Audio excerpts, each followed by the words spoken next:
لله الذي هدانا لهذا وما كنا لنهتدي لولا أن هدانا الله فمن يهده الله فلا مضل له ومن يضلل فلا هادي له أشهد أن لا إله إلا الله وحده لا شريك له وأشهد أن محمدا عبده ورسوله لا نبي بعده اللهم صل وسلم وبارك على نبينا محمد وعلى آله وأصحابه ومن تبعه بإحسان إلى يوم الدين أما بعد فيا جماعة المسلمين رحمكم الله إني أوصيكم وإياي نفسي بتقوى الله فقد فاز المتقون واسمعوا ما قال الله تعالى في القرآن العظيم بسم الله الرحمن الرحيم أتعبدون ما تنحتون والله خلقكم وما تعملون قالوا ابنوا له بنيانا فألقوه في الجحيم فأراد به كيدا فجعلناه الأسفلين وقال إني ذاهب إلى ربي سيهدين صدق الله العظيم. Sidang jamaah rahimahullah, puji syukur marilah selalu kita haturkan kehadirat Allah Subhanahu wa taala. Pada siang hari ini tak henti-hentinya nikmat Allah turun kepada kita yang tidak dapat dihitung, entah berapa jumlah nikmat tersebut. Jika kita mencoba-coba menghitung nikmat tersebut, bahkan dalam hadis Rasulullah disebutkan bahwa nikmat pertama yang akan ditanyakan pada mahsyar, di padang mahsyar kepada kita adalah as-sihhah wal ma'u barid. Alam bersih disemakan, kata Allah, bukankah aku sudah menyiapkan tubuhmu, umur yang sudah panjang dan susunan tubuh yang rumit, mulai dari ujung rambut sampai ke kaki, mata, jantung sampai usus. Bukankah aku sudah menyiapkan tubuhmu? Itu yang pertama. Kemudian Allah juga bertanya tentang air yang dingin. Apakah kamu pernah bersyukur kepada tentang air yang dingin?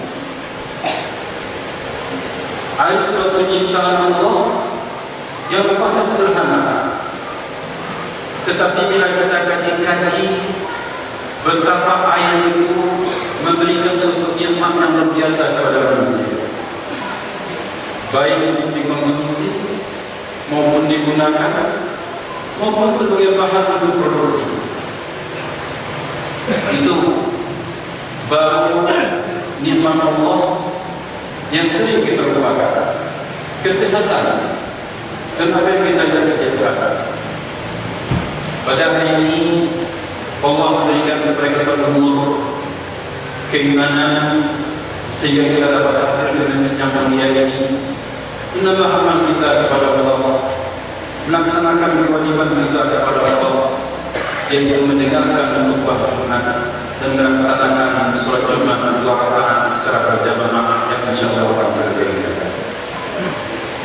Salawat dan salam marilah kita sampaikan kepada Nabi kita Nabi besar Muhammad sallallahu alaihi wasallam yang telah mewariskan kepada kita petunjuk yang luar biasa yang dikagumi oleh seluruh para ahli, yang mana jika saja petunjuk yang diberikan oleh Rasulullah itu dilaksanakan, umat Islam tidak akan sampai kepada keadaan-keadaan kelemahan-kelemahan yang menyebabkan mereka jauh di bawah orang-orang kafir, menjadi mainan bagi orang kafir, maka mari kita bersalawat kepada beliau dan mengikuti sunnah beliau sallallahu alaihi wasallam.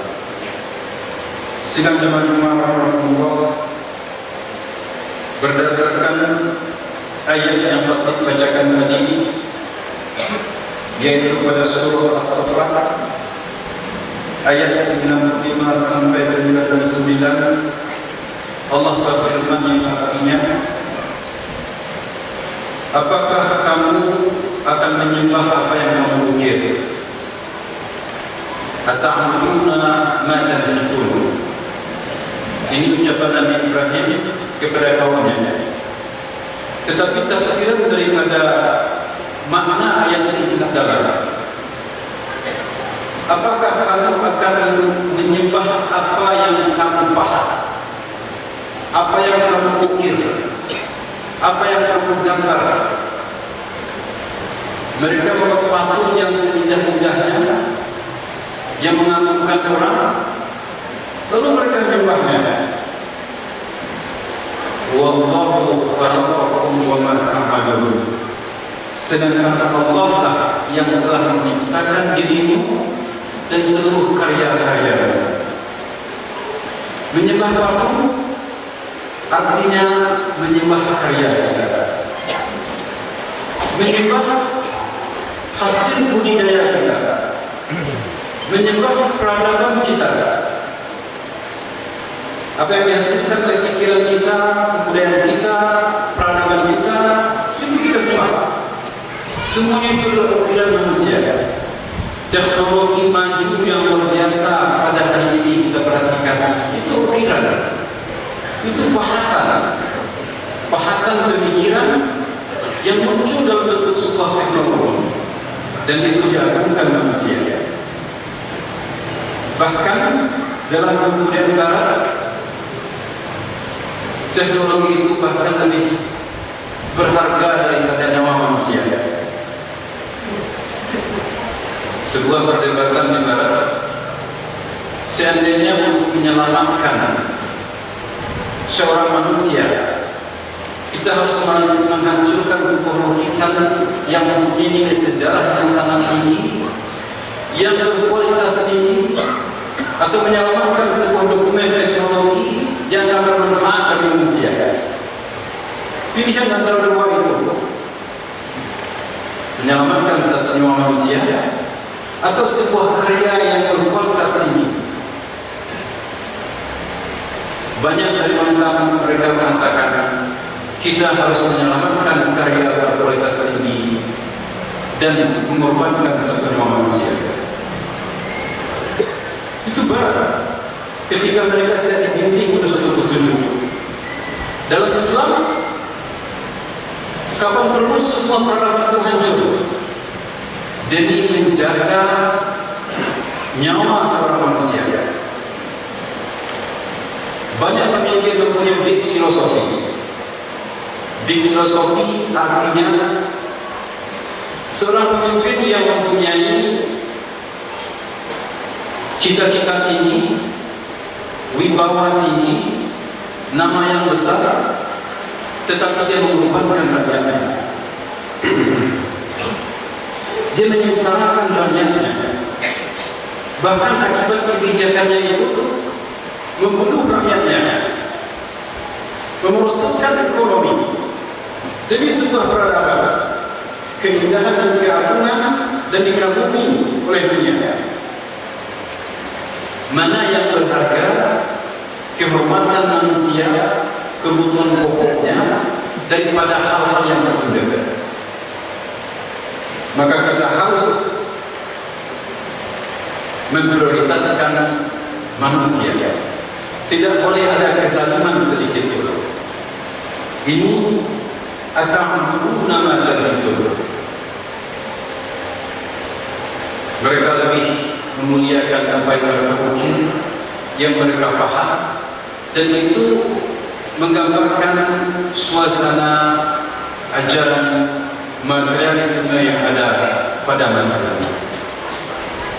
dan mereka tidak perlu dengan nilai-nilai. Kaitannya adalah dengan surah Al-Humazah. Surah Al-Humazah adalah sebuah surah yang biasa kita baca, tetapi sebenarnya itu mempunyai makna yang luar biasa. Wailul likulli humazatin lumazah alladzi jama'a malahu wa attadah yahsabu anna malahu akhlada. Dalam tafsir fi Zilatul Quran, apa itu humazah dan lumazah? Humazah itu adalah orang-orang yang menghinakan orang lain, orang-orang yang menginjil orang lain, karena mereka sudah mempunyai kemuliaan dari aspek harta. Orang-orang yang tidak peduli dengan nilai-nilai, yang penting uang, abdul dinar, itu humazah. Mencari uang dianjurkan dalam agama. Bahkan banyak para sahabat kaya raya, tetapi orang-orang yang telah mendapat uang kemudian mereka kaya raya dan mengukur segala sesuatunya dengan hartanya, itu humazah. Maka orang-orang yang menginci orang lain, merendahkan orang lain, membunuh. Tafsiran daripada humazah itu membunuh.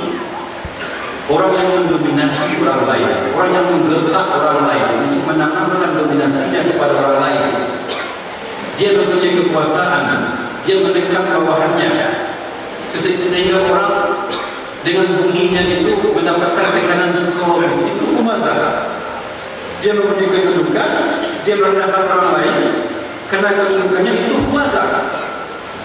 Tafsir di dalam Quran. Dan itu juga orang-orang materialis.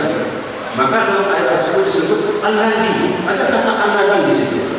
Siapa orang mencela tempat itu yang mengikuti Allah? Wailun. Alladzi jama'a malahu wa 'adada yahsabu anna malahu akhlada. Orang-orang yang dalam fikirannya itu yang mengulik harta. Segala sesuatu diukur dengan harta.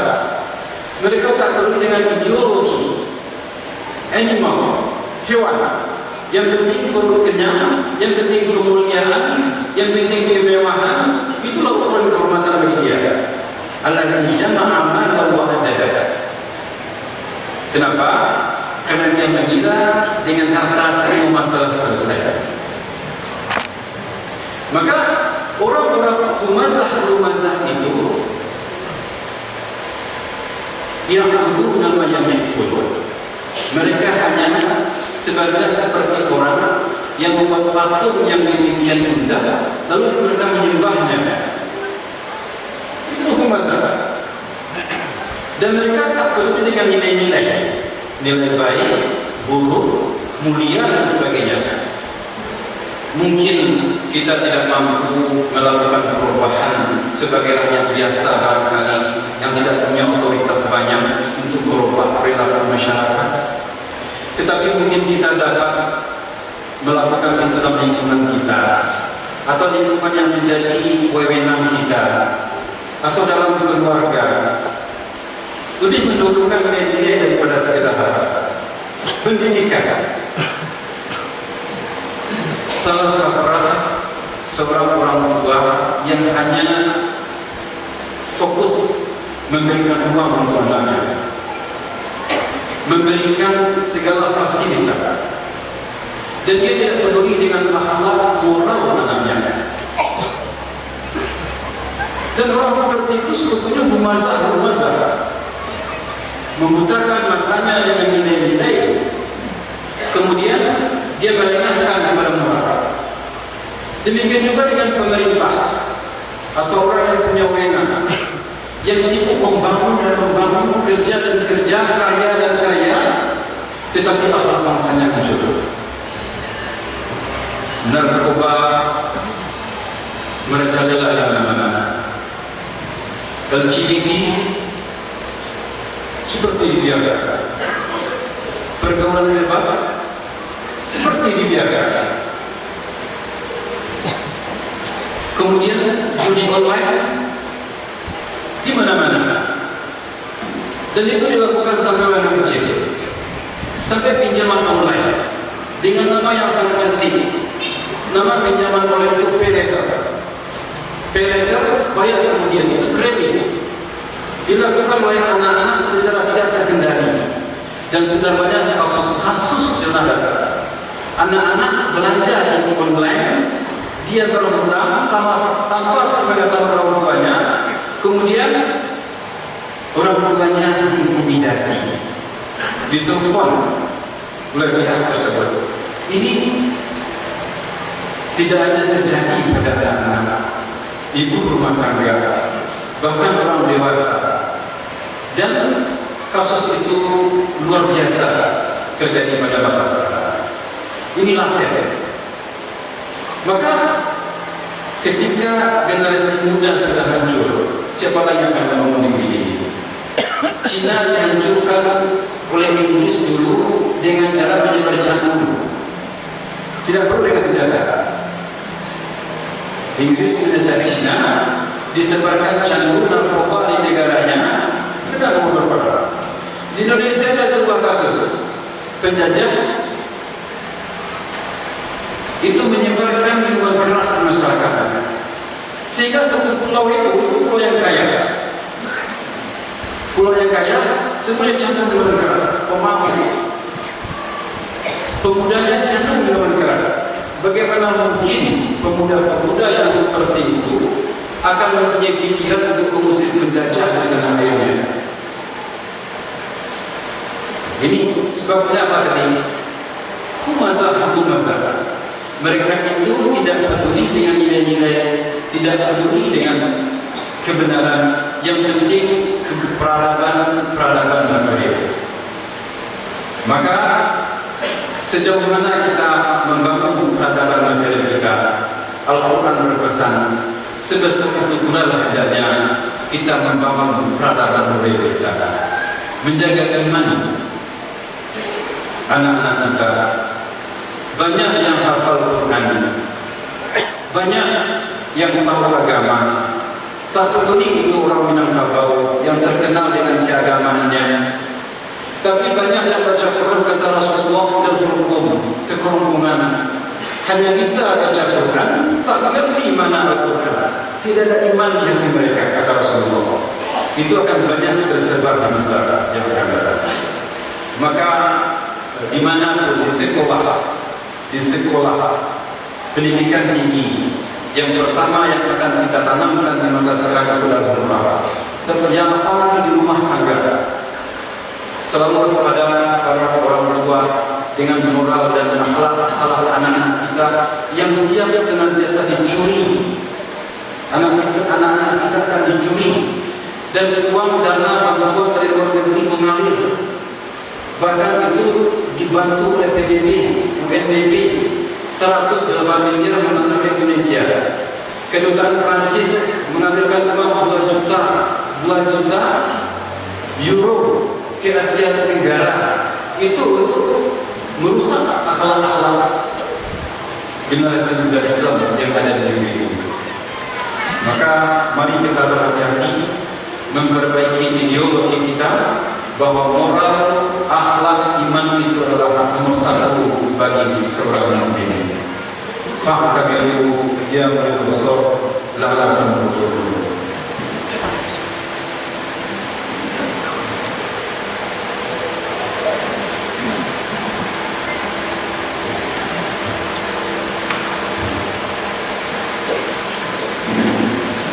Alhamdulillah nahmaduhu wa nasta'inuhu wa nastaghfiruh wa na'udzu billahi min shururi anfusina wa sayyiati a'malina.